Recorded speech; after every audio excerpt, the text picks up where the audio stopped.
ko nzajya ncuranga nyine mbese nkacurangira ababyeyi kandi koko nibyo naho najyaga mu gitaramo nabonaga bacuranga abona mbese uburyo imbaraga nyine z'abadayimoni zimanuka bacuranga abona abantu baratitiye mbese nkabona ibintu bikomeye nuko ibintu nibyo nshaka kumbwira urumva ngewe sinifuza no kuhagera ariko kandi abantu baruhiye aho hantu hari n'abantu baba bagifite agatima nka batari kuwajyayo atazi umuruho uhari izo mbaraga zabaga zimeze gute nza gusaruramo 3,500 Yesu narigize ngo nifuze ni nk'ijana nyasaruyemo rero hari abantu bagerageje kuntwerera mbona ageze kuri 7 ndabitanga hasigara 8 usigara mideni ry'umunani ry'umunani ntihatanze nyuma ntihatanze nyuma umugeni baramuguhaye oya ubwo nukuvuga ngo nagiye kuyatanga ubwo ndashaka andi maze kwandagera ndayatanga nayo umugeni namunye namaze kwishyura yose Zaburi nshya.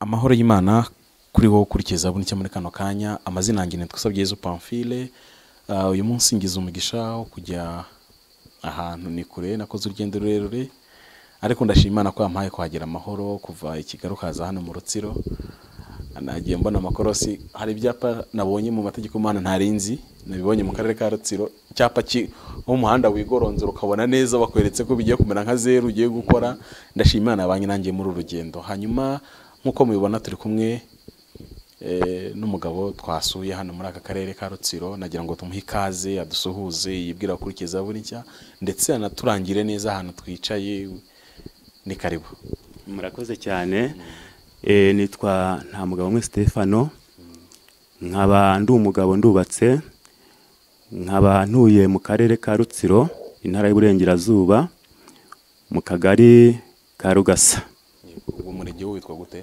umurenge ni Ruhango hano turi mu murenge wa Ruhango shaza Ruhango ni nyinshi mu gihugu ni Ruhango mu majyepfo hari Ruhango ya Kigali nzi hari na Ruhango yo mu Burengerazuba yego turagushimiye kwemera kutwakira kandi no kutuganiriza ukaganiza abakunzi ba Zaburi nshya n'abadukurikiye muri kano kanya by'umwihariko nagira ngo dutangire dusenga kubera ko twe dukorera Imana nta wundi mukoresha tugira nkunda Aburahamu n'isogokuru hari umugabo yigeze yamubwira ati mpibyo ufite mpa abantu banjye mu gihe yaramaze kurwana Sodomu aramubwira ati mpa abantu ariko ibintu bitwara Aburahamu aramubwira ati reka n'ibintu byawe bijyane utazibwira ko ari wowe ntungishije kurya kwanjye ngukesha Imana kwambara kwanjye niyo mpamvu nta wundi nzakorera amen nagira ngo rero nkwemerere usenge ubwira Imana ko tangiye kuganira noneho rwa rugendo rasengeraga namaze iminsi nsengera ko rwasohoye yemera ko natwe muri kino kiganiro urakoze murakoze cyane Uwiteka Imana ishobora byose mu izina rya Yesu ndagushimiye ushimiye ko uri Imana nziza ndagushimiye ko wabanye n'umukozi wawe kuva hari Kigali kugira hano iwacu muri akarere ka Rutsiro wamugiriye neza Mana uramurinda uyu mwanya Nyagasani twinjiye mu murimo wawe turasenze ngo mu ruhande rwacu nyemerera Mana amagambo mvuga aho amagambo Nyagasani yabasha gufasha abakurikiranye kuri Zaburi nshya Mana bazabashe kunguka kandi Uwiteka utuyobora utugiriye neza nuko ubuntu bwawe muri twe mu izina rya Yesu amen yego urakoze kudufasha gusenga hanyuma nakugendereye kugira ngo tuganire ku mpamvu zo gukizwa kwawe kuko tuganira ku buhamya kare ndi mu modoka hari umuntu wansekeje oya nari ndi kuri moto imodoka nari navuyemo yansekeje arambwira ati nigeze narota turi kumwe n'abantu duterera umusozi uratunanira kuwuterera hanyuma Imana natubwira ngo dutangane ubuhamya tutanganye ubuhamya umusozi turawuminuka bita numva ndishimye kuko izo nkuru zisa neza neza nizo mu gatabo k'umugenzi aho umukristo na mugenzi we bageze ahantu ngo mu gihugu kiroga kirwanana kukigendamo ariko batanganye ubuhamya igihugu barakigenda kirarangira ubu nabona ari ibintu bikomeye Imana agiye Isirayeli babwira ngo mujye muhora mwibuka amateka n'urugendo rwanyu uko twabanye, rero utazi yava ntamenye yajya. Nagira ngo utuganirize ku buzima bwawe utarakizwa. Ese wakijijwe gute? Wakirijwe he? Yesu mwahuye mute? Ese umaze gukizwa ibyo byagenze gute? Cyane ko n'uru rugendo muri imbyerere nyuravuga ngo nyura mu misozi, nyura mu mataba, aho hose niko harushya umutima, ariko nyansaba Uwiteka kugira ngo amfashe, kandi Uwiteka natinda kunsubiza. Ese umusozi wakugoye kuruta iyindi ni uwuhe? Ikibaya wagezemo kikakurushya kuruta ikindi ni ikihe? Naho ngaho twashaka ko tuganisha ikiganiro cyacu. Murakoze. Murakoze cyane. Nk'uko nabivuze, ntangira ndagira ngo mbagezeho ubuhamya ku bigendanye n'umuhamagaro wanjye ndetse n'ubuzima bwanjye muri rusange. Ubundi navutse nisanga mu muryango w'abagatolika. Mu by'ukuri naje kugira ikibazo cyo gutakaza umubyeyi wanjye. Atambuka mu mwaka w'1989. Icyo gihe nari mfite imyaka 8, ku buryo byangoye nk'umuntu wari usigaye ndi muto, ariko Imana ikomeza kubana nanjye mu buzima bugoye. Icyakora kuko ababyeyi banjye batari bamenye ibintu byo gusenga, bari abapagani bitwa abanyedini.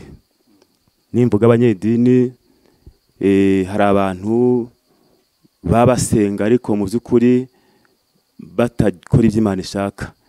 Ni muri ubwo buryo rero mw'ibyo bihe bararaguzaga. Rero byumvikana ko naje kugira ikibazo.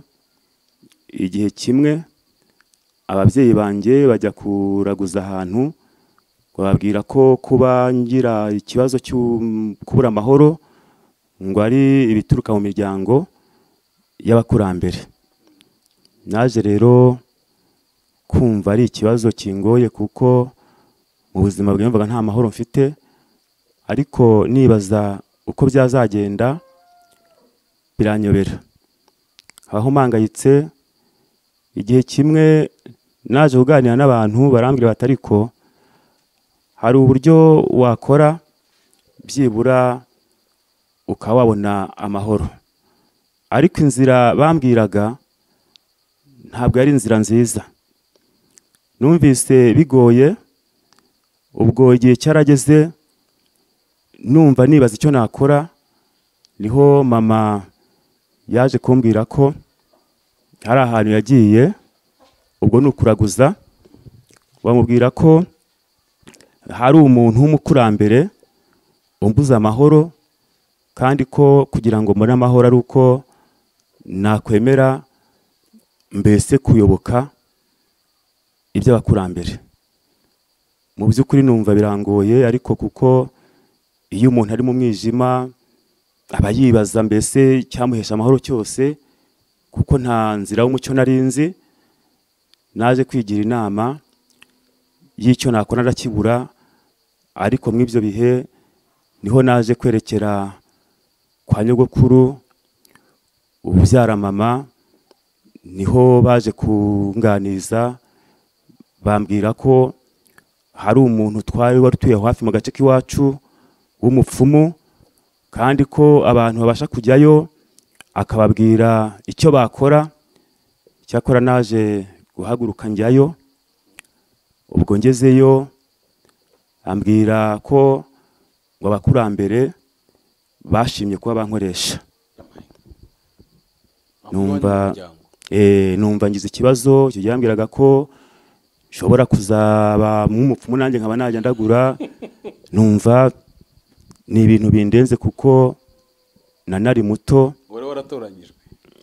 Nari naratoranyijwe.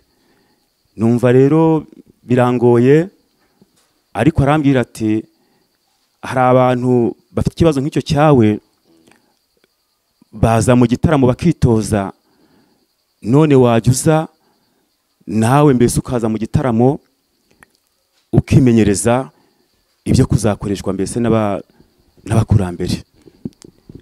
Narahagurutse njyayo, cyakora asanga koko hari abandi bantu duhuje umuruho nabo bateranirayo. ubwo ukajya muri repetition Birumvikana. Ubwo rero naje guhabwa amabwiriza cyangwa se bambwira ibintu nakora kugira ngo mbashe mbese kugendana n'abakurambere.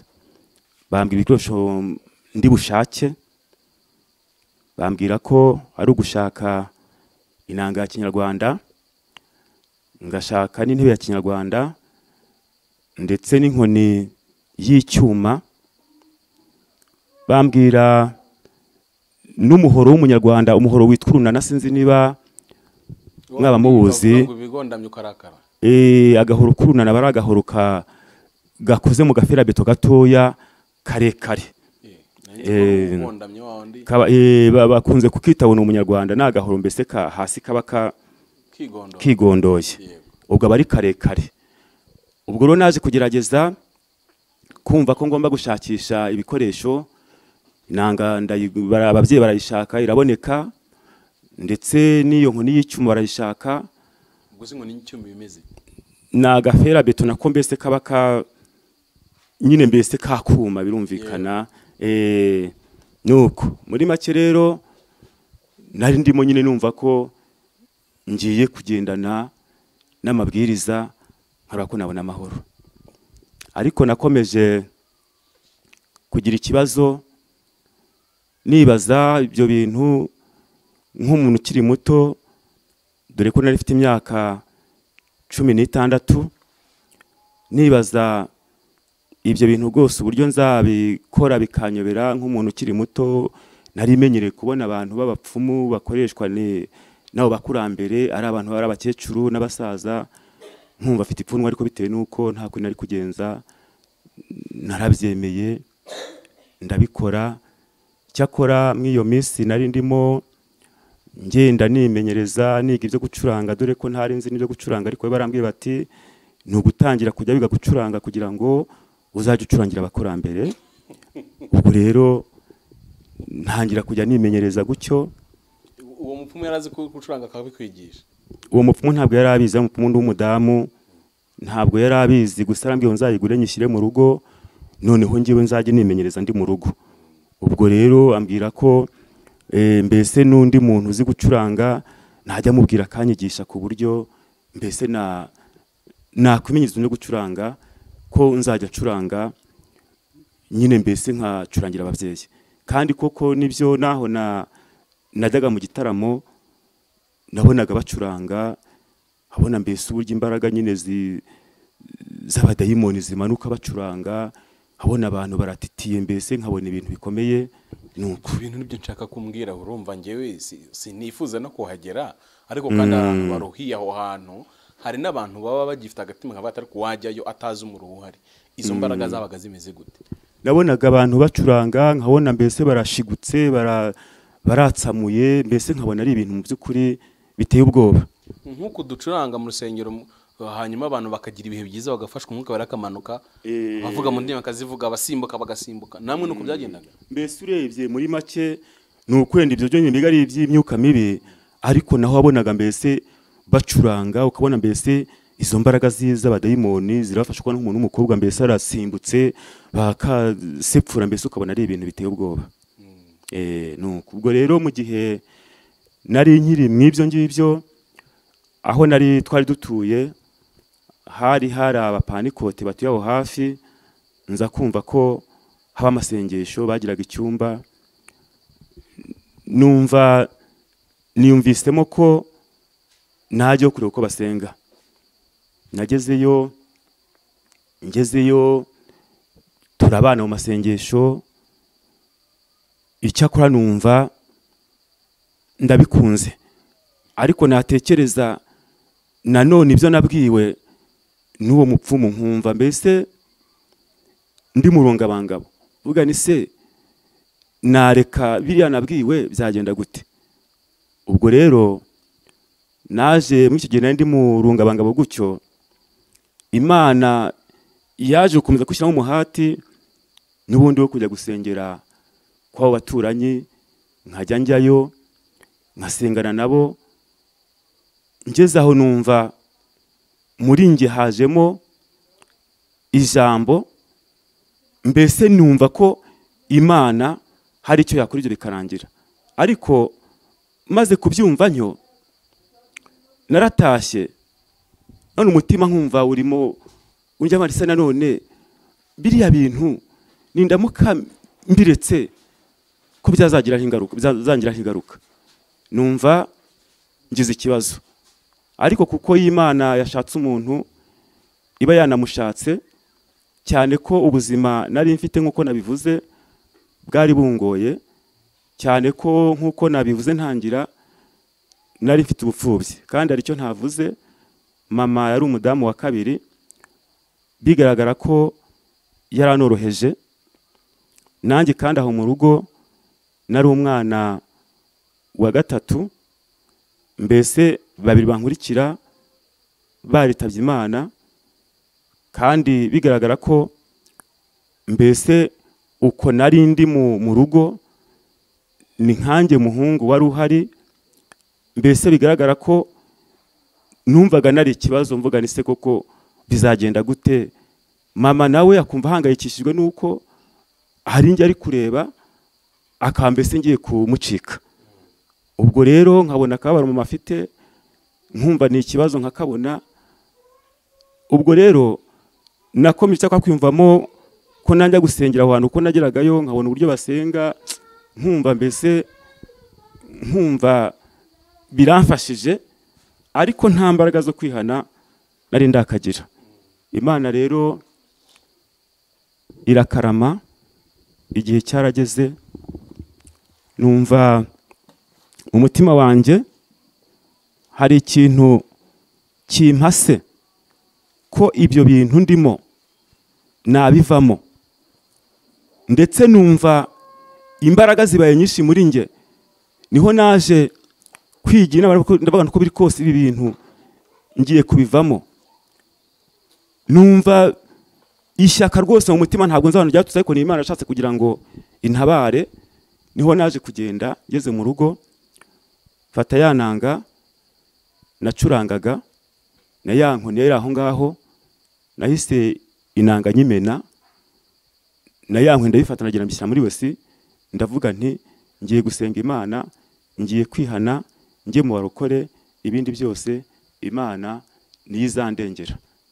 Maze gufata uwo mugambi, nahise n'ubundi numva ko uko biri kose nkwiye gukurikirana, noneho nkiga nkabatizwa. Naje kwiga rero nkurikirana inyigisho z'umubatizo, mbatizwa muri ADPR mu mwaka w'1989. Niho nakiriye agakiza. Ndashimira Yesu ko yangiriye neza mw'ibyo byose nari ndimo, mbona binkuyemo. Maze rero n'ubundi kwakira umwami Yesu, n'ubundi yagiye anyiyereka mu buryo butandukanye. Maze naje kumva inkuru z'umukozi w'Imana witwa Iyakabumbye. Ntabwo nari muzi, ariko numva bavuga ko hari umuntu Imana yagiriye ubuntu ngo ubasha kwigisha ngo umunsi wose, ngo atari gusoma Bibiliya, ngo ndetse ngo akirirwa avuga, ngo akavuga amagambo menshi, kandi ngo atarambura amaso, ngo kandi avuga n'indimi nyinshi. Numva ngize inyota cyane yo kuba namumenya, kuko numvaga ari ibintu birenze ubwenge bwanjye. Cyakora naje kugira amahirwe, tuza kubonana, ndetse mubona mu by'ukuri navuga ko Imana yangiriye neza. Maze kumubona, namubwiye imibereho nari mfite, turaganira, arampumuriza, arambwira ati humura, ubwo wahisemo kwegera Imana, Imana izabana nawe.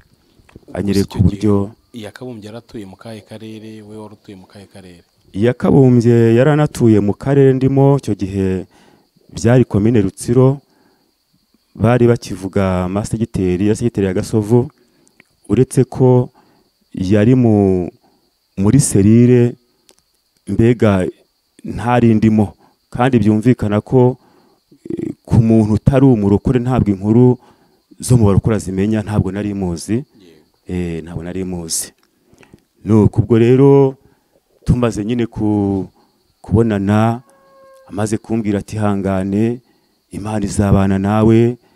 Icyo gihe twabonanye nawe ari mu buzima butari bwiza, bona ari umuntu wo ufite ikibazo, bona ari umuntu mbese wanyuze mu mibabaro, aranyihanganisha.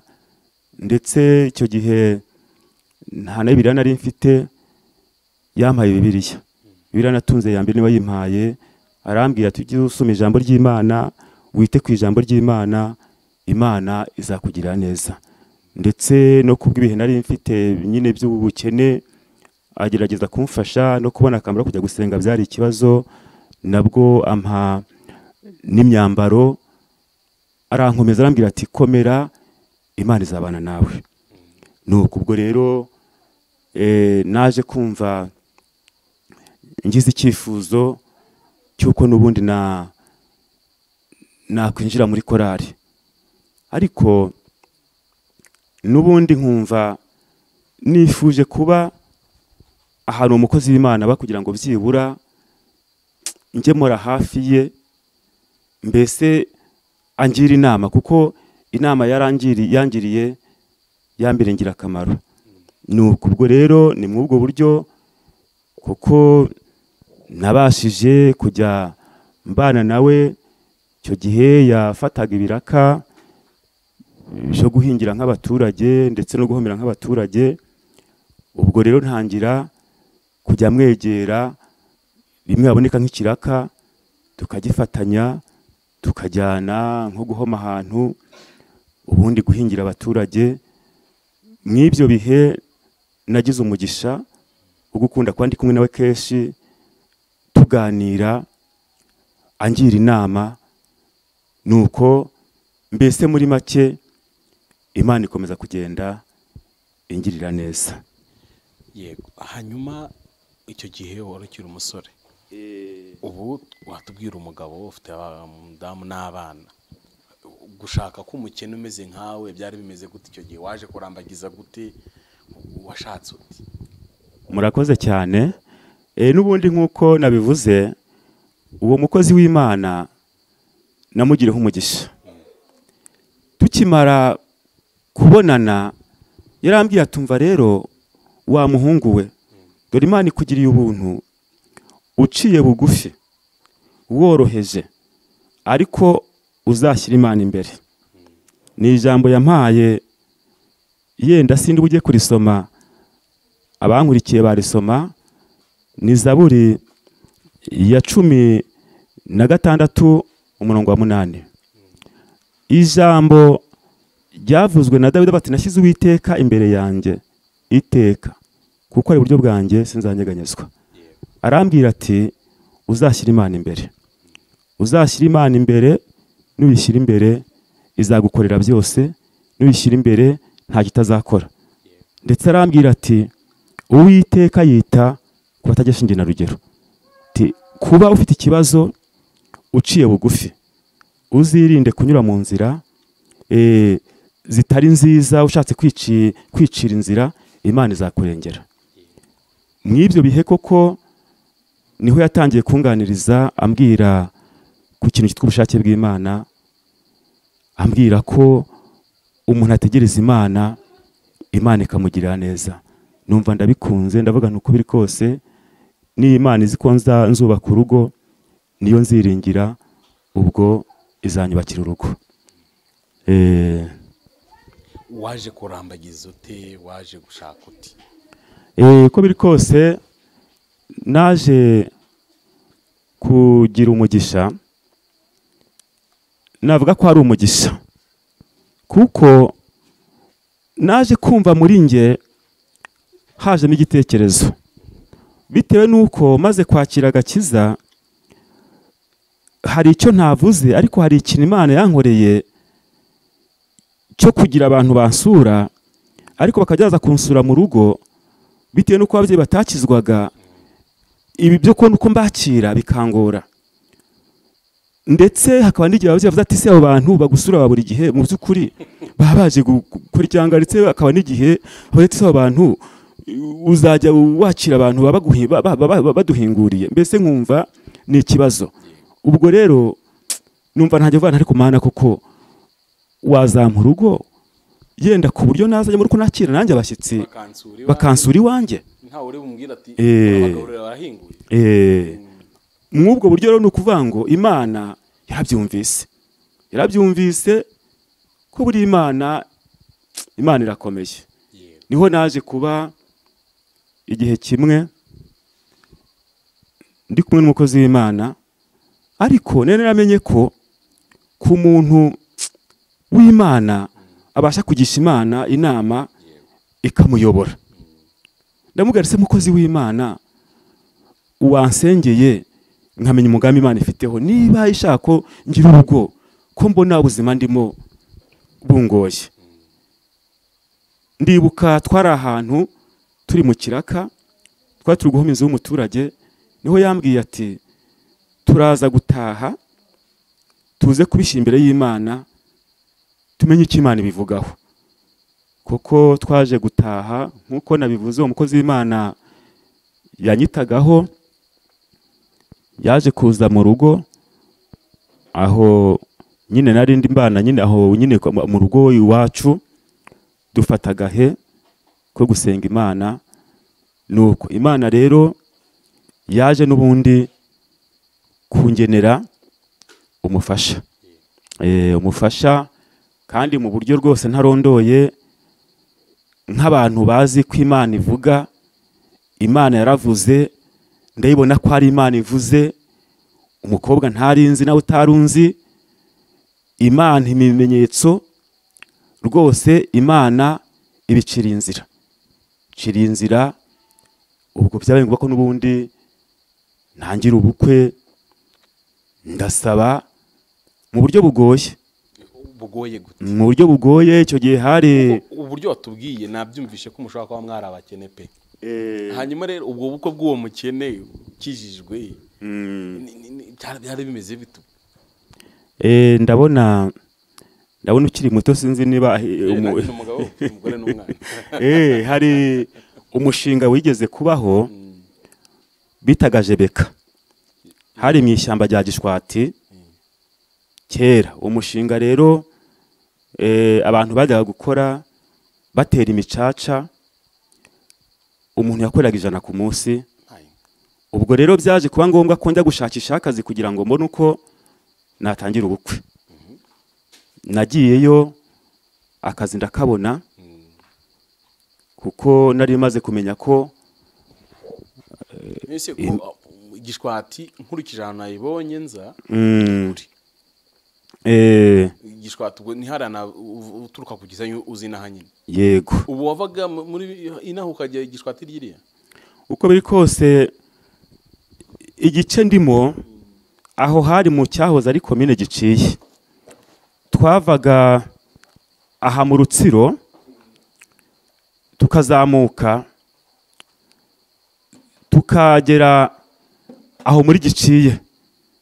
Nuvuga ko twakoragayo rero, twaragendaga tukamara nk'icyumweru tukamanuka, kirangiye ntabwo twakoraga dutaha, twakoraga tubayo. Nuko ubwo nagiye ndakora bitewe nuko nari nzi ko hari umugambi Imana ifite. Nagize ishyaka ndakora, ukarya duke ukabika byinshi. Nkabika byinshi. Ubwo dufaranga nahembwe, ndibuka ko nahembwe 2,000 ku kwezi. Ubwo rero maze kuyahembwa naje gutangira ubukwe. Ufite 2,000? Mfite 2,000. Gutese? Nagiye kugura amasaka njya hitwa Umuyira, ntabwo mwahamenya ariko ni mikomine yacu. Icyo gihe ipara y'amasaka cyangwa se ingemera, havuga ingemera ariko ni ipara.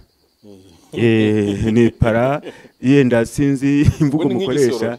yego Bwabwo ariko nk'igisorori. cyangwa iparasitike mbese ni ukuvuga ngo ni imirongo imirongo yego ubwo icyo gihe yaguraga amafaranga 30. yamuhaye naragiye ndibuka ko n'ubundi naguze amapara 30 ya 900 ya 900 ndaza nenga umusururu ari bwo bushera nyine ntangira ubukwe mujya gusaba tujya gusaba gukwaza gukwa ubwo wasigaye 1,100 hasigaye 1,100 nakomeje akazi ntabwo nahagaritse kuko nakomeje akazi ubwo ibyo byo kujya gufata irembo kujya gufata irembo nakomeje akazi uko wari mwinshira murumva nyine hari kera abantu baza kunywa ari benshi ba nyine birumvikana baza ari benshi ariko birumvikana nyine ko habaho no kugenda umuntu atwereza atwereza kandi ubwo ayo kwari ugufata irembo bundi nakomeje nyine kujya ngenda nshaka nyine uburyo nabona yenda se nka 500 nkongera nkagura utundi dusaka nkagura agafu nkatura gutyo nuko ubwo rero baje kunca 15,000 y'inkwano yes we iyo nibyiza ubusakoro nuko Imana yaramfashije uko biri kose mw'ubwo buryo naje kuhinga ahantu uturaye nza gusaruramo 3,500 Yesu narigize ngo nibuze ni nk'ijana nyasaruyemo rero hari abantu bagerageje kuntwerera mbona ageze kuri 7 ndabitanga hasigara 8 usigaramo ideni ry'umunani ntihatanze nyuma ntihatanze nyuma umugeni baramuguhaye oya ubwo ni ukuvuga ngo nagiye kuyatanga ubwo ndashaka andi maze kwandagera ndatanga nayo umugeni namuye namaze kwishyura yose ubukwe burataha uri umwe mu bantu bake bagize amahirwe mu bakristo bo muri aya matorero twita y'umwuka wo kugira umubyeyi wo mu mwuka ntabwo ari amahirwe abantu benshi bagize kandi kutayagira abenshi barapfapfanye barakijijwe ariko bakabura ubarera bakabura uwo bagisha inama uwo bagira inama mu buryo bumwe n'ubundi ariko ndashaka gusubira inyuma gatoya umaze gukizwa nta ngaruka babazimu bakugizeho ikindi ni iki kintu cyakubuzaga amahoro kuruta ibindi muri cya gihe wajyaga mu bapfumu wagiye mu watubwira ngo naburaga amahoro nkumva mbayeho nta mahoro iyo umuntu havuze ngo nabuze amahoro ubundi biba bimeze bite murakoze cyane uko biri kose maze gukizwa ibyo by'abadayimoni ntago byongeye kongera ingaruka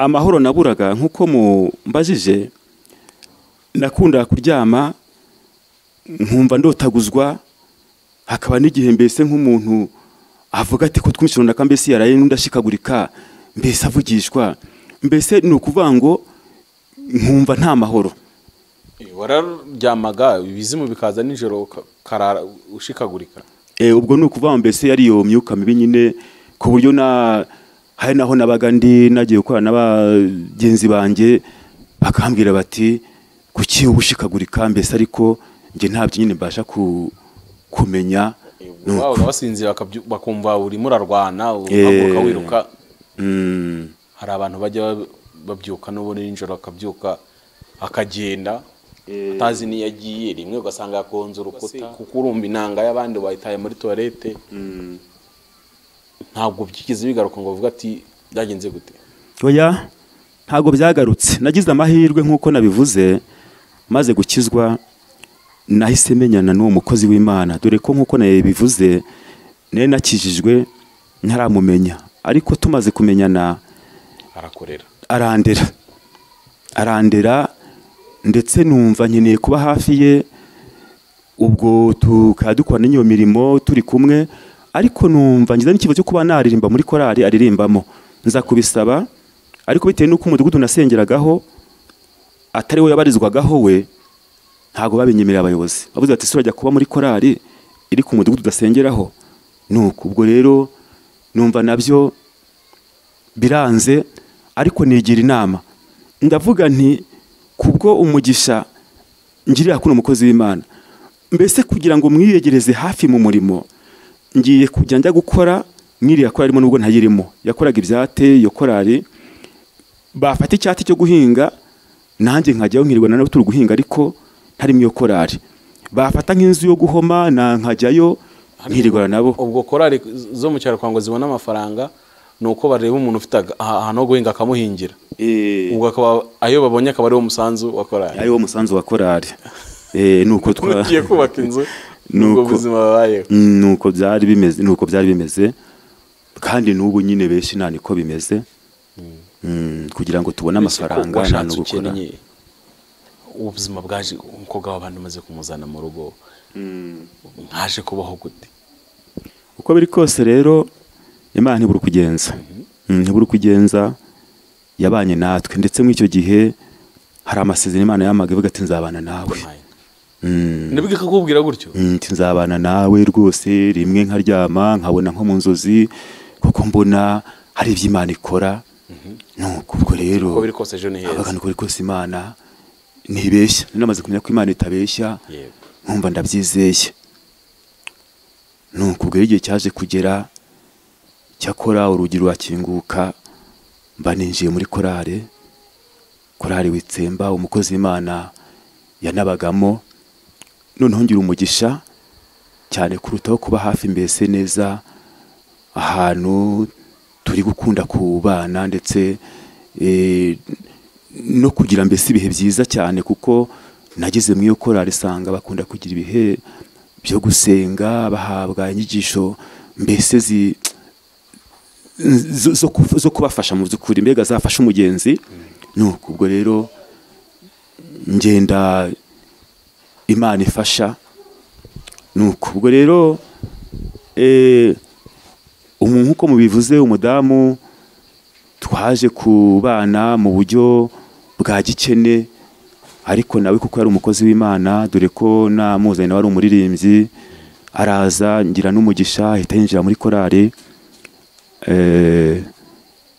kugeza n'ubu.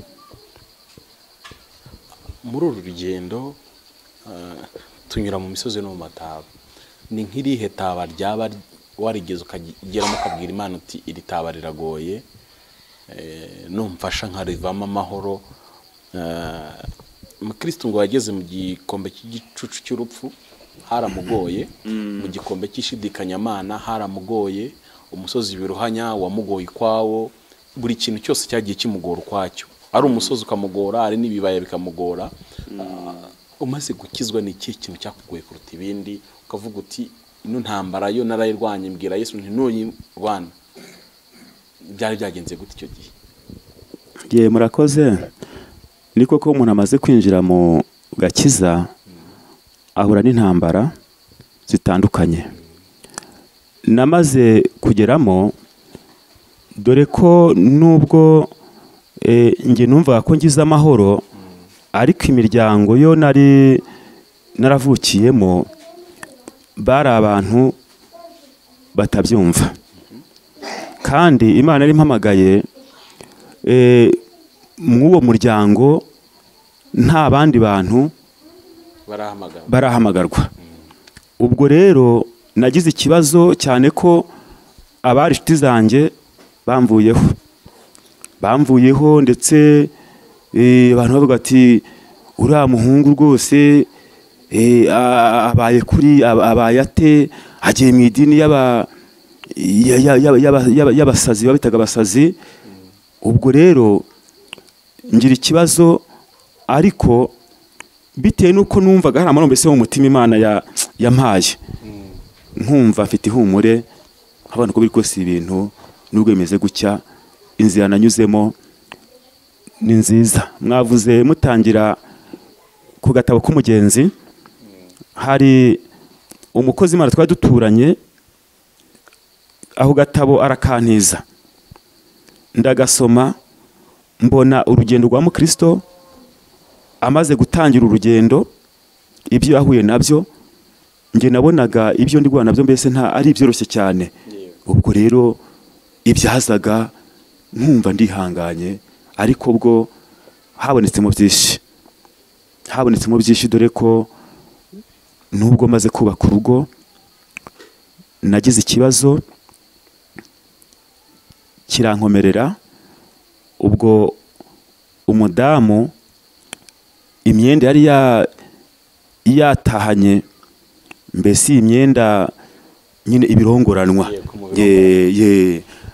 twaje kugira ikibazo, abajura baraza, twari twagiye nta muntu wari mu rugo, ubwo baca urugi, imyenda yose barayijyana, ikintu yasigaranye ni akenda yari yajyanye iyo yagiye guhinga. Ubwo rero icyakora numva birangoye, nibaza ukuntu azongera kubona akambaro, numva birangoye ku buryo numvaga mvuga ni se nanone kuko ibintu bindenze, ese ko rero ndayigumamo gute, umudamu abereye aho nuko. Ariko nkikomeza, cyakora Imana igira neza, yaje gukoresha abakozi b'Imana batandukanye. Yewe ndibuka n'uwo mukozi Imana avuze yambaye hafi cyane, kuko nari nsigaye mfite ikibazo kirekire cyo kubona uko umudamu yajya gusenga, ubwo habaho ubufasha, abona utwambaro. Nuko ubwo rero cyakora Imana igira neza, igihe kigeze n'ubundi mbona mbega bigenda byoroha, kugeza ubu ndashima Imana ko itugiriye neza. Hari igihe umugore wa Aburahamu yigeze yavuga amagambo akomeye, njya numva n'abarokore uyu munsi bavuga iyo byabakomeranye. Yigeze yabwira Aburahamu, aramubwira ati fata uriya muja wanjye umugire umugore, dore ngiye Imana yanyimye umwana. Bisa nkaho yumvaga ko Imana yamuhemukiye. Hari n'igihe ujya wumva abarokore bagira igihe kuvuga ati Imana yarampemukiye, yarantengushye kubera ikintu runaka sinakibonye, by'umwihariko. Ariko muri kino gihe abenshi batenguha ngo kubera ubuhanuzi, abahanuzi bakabatenguha cyane. Ese wowe kuba wakizwa, wamenyana na Yesu, ushobora kubona ikintu wamubwira uti tujye mu rubanza Yesu nagutsinda? Ntacyo nabona. Yakubereye indahemuka byose rwose, yambereye byose. kuva wamumenya ntabwo ubona ari umugabo udahemuka ku buryo wamwiringiza n'undi wari we wese cyane.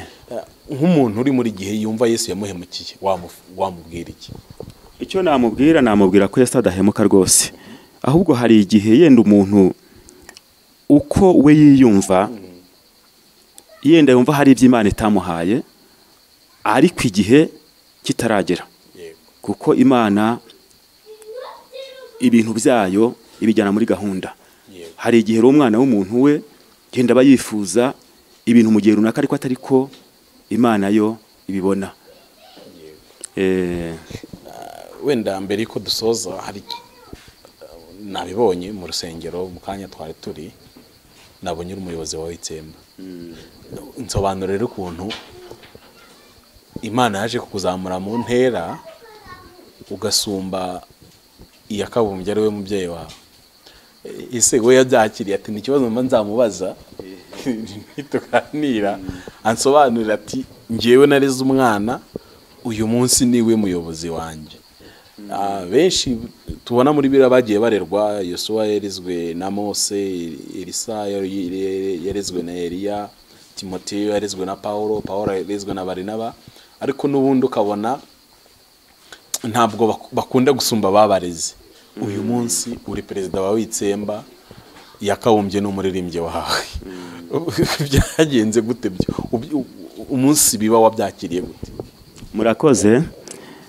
Icyo kibazo mumbajije ni ikibazo abantu benshi bakunda kwibaza, ariko njya mbwira abantu ko nubwo ndi umuyobozi wa korali Witsemba, ariko hari ijambo njya ntekereza cyane ryavuzwe na Yohana mu gihe Yesu yamusabaga ngo namubatize. Hari ijambo Yohana yavuze rikomeye avuga ati ko hari njye ukwiye kubatizwa nawe. Bigaragara ko Yohana yabonaga ikigero cye nubwo agiye kubatiza Yesu, ariko ubona ko Yesu amuruta. Ndetse hari naho yavuze ati ndabatirisha amazi ariko inyuma yanjye hari unduta, tungu wowe ntibinakwiye ko nafundura. Murakoze cyane. Bigaragara ko rero nanjye nuko mbibona. Buriya ni ukuvuga ngo yakabumbye ndi perezida wa korali, ariko mutezeho byinshi cyane. Ni ukuvuga ngo mba numva ko nubwo ni perezida, ariko nanone nkumva ko ari hejuru yanjye. Donc kwa kundi yakobereye umubyeyi, ubwo ni nkuko uyu munsi naba nanjye nyobora papa nko muri korali. Wajye handi wa perezida ariko uri n'umwana. Umunsi bagutorera kuba perezida wa korali, wumvaga bimeze bite? Murakoze. Waje usanga korali hari, uza winginga uti mwankizemo naho imyaka izagera aho gahoro wiyobora. Byarantunguye, ariko Imana yo ihamaga mu buryo bukomeye. Urumva ko nagiye njya gukora n'imirimo muri korali ntayirimo, ariko Imana yaranteguraga. Igihe cyaje kugera ndibwira ko tuzi ko Imana ivuga. Hari ukuba mu bintu, hari icyo Imana yavuze. Igihe cyaje kugira rero Imana ishima ko nyobora korali, kandi ngiwe ku nshingano ufite nuko Imana yabivuze. Ni ukuvuga ngo Imana yangaragazaga nk'uyoboye korali, ariko nanone uwo mukozi w'Imana yakabumbye ari we mbese unyereka tidori iyi modoka ukwiye kuyinyuza ahangaha. Ubwo ni ukuvuga ngo ni ukuvuga ngo ukwiye kunyuza ahangaha. Ubwo rero ni ukuvuga muri make habaho kungira inama mu buryo bwose kugira ngo mbashe kugendana n'Imana. Yenda icyo ntabwo nababwiye, yenda n'igihe Imana yashimiye ko ntangira kuyobora korali. Ubundi natangiye kuyobora korali muri 1994. 1994? Kwa turi muri 2021? Uri perezida? Nta kudeta? Nta kudeta. None se ubwo baratora? Baratora. Ngo hari abantu benshi badukurikiye watangiye kuyobora korali bataravuka. None se nk'ufite imyaka 24, 25, urumva nyine ko ni umusore. Yesu. Baratora kongera kagushyiraho, bakongera gatora kagushyiraho. Kuva icyo gihe kugeza uyu munsi. Icyo gihe noneho nshatse navuga ngo perezida twatangiye ntaravuga iryo zina, ariko uyu mwanya biratangaje kubona ubaye perezida imyaka ingana gutyo, ukiyoboye utarazi rumanza, cyangwa ngo zitembe. Ni icyizere gikomeye Imana yakugiriye. Hanyuma mbere ko dusuzana ngira ngo nguha akanya, niba hari ijambo riri ku mutima wawe umba basangiza bakurikiza buri cyo muri kano kanya. Ni karibu. Murakoze cyane. Hari ijambo Imana yashyize ku mutima wanjye kuva nkimara guhamagarwa, ngira ngo ndisangize abakunzi bakurikiye za burishya, ndetse n'undi uzabasha kuryumva rizabashe kumufasha. Ndagira ngo turebe muri Yobu. Turasoma Yobu igice cya 27, turasoma umurongo wa 5. Haranditswe ngo ntibikabe uko nabemerera ngo muvuze ibitunganye, kugeza ubwo nzapfa sinzikuraho kuba inyangamugayo. Gukiranuka kwanjye ndagukomeje, ntabwo nzakurekura, ntabwo umutima uzagira icyo ushinja nkiriho. Imana idufashe cyane. Muri make aya magambo yaramfashije, maze gusoma nkabona ibyo Yobu yanyuzemo, nkabona ibibazo bitandukanye yaciyemo, ariko akavuga ati kugeza ubwo nzapfa sinzikuraho kuba inyangamugayo.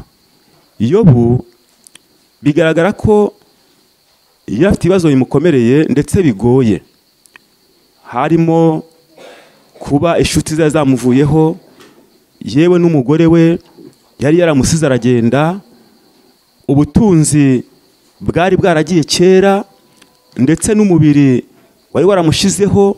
Ariko aho yari ari bigaragara ko mu by'ukuri ntako yimereye. Aravuga ati kugeza ubwo nzapfa sinzikuraho kuba inyangamugayo. Nanjye nicyo cyifuzo mfite, ndifuza ko kugeza ubwo nzapfa ntazikuraho kuba inyangamugayo, kandi ndabyifuriza umuntu nkurikiranye ko wagira umugambi nk'uyu wa Yobu, ukavuga kugeza ubwo nzapfa sinzikuraho kuba inyangamugayo. Tekereza uburyo Yobu yavuze ririya jambo ameze. Yabivuze afite ikibazo cyari kimugoye, ariko arahamya. Hari igihe kenshi abantu yenda bavuga ibintu baguwe neza, akavuga ati njyewe Imana yanjye ntabwo nayireka, ariko ikibazo cyavuka ugasanga yivuyeho. Akavuga ati njyewe ntabwo nareka Imana, yenda ari uko yarariye, inzara yabije akaba yivuyeho. Njye ntabwo nareka Imana ari uko ubuzima bumeze neza, yahura n'uburwayi ugasanga aratandukiye. Ariko Yobu ibihe yararimo byari bihe bigoye, ariko aravuga ati kugeza ubwo nzapfa ntabwo nzikuraho kuba inyangamugayo. Haleluya. Ndumva muntu nkurikiye nakwifuriza kugira umugambi nk'uwo, kabuti kugeza ubwo nzapfa sinzikuraho kuba inyangamugayo. Rero nicyo kintu nifurije umuntu wankurikiranye, kandi ngusaba ko twakomeza gusabirana kugira ngo tuzarangize urugendo neza tutikuyeho kuba inyangamugayo. Imana ibafashe mu izina rya Yesu. Murakoze cyane. Amen. Reka dusenge Imana. Uwiteka Imana ishobora byose, mu izina rya Yesu ndagushimiye. Ngushimiye kuri Imana nziza, ngushimiye ko uyu mwanya ubanye natwe, ngushimiye Nyagasani ko ari wowe uhabaye. Niwe ndasenze ngo uyu mwene data, uyu mushiki wanjye ukurikiye ubu buhamya, Mana bugire aho umugeza, kandi n'iri jambo tuganiriye byavuzwe umugaragu wawe Yobu avuga ati kugeza ubwo nzapfa ntabwo nzikuraho kuba inyangamugayo. Ndakwinginze ngo urikomereze mu mutima w'umuntu wese agira umugambi mwiza nk'uwa Yobu, kugeza ubwo azapfa ye kuzikuraho kuba inyangamugayo. Uburwayi bwaza, ubukene bwaza, haboneka ibibazo bitandukanye, ye kuzikuraho kuba inyangamugayo. Ndagushimiye ko utugiriye neza, ngaho byose ubikore nk'uko ushaka, bisabye Imana mu izina rya Yesu. Amen.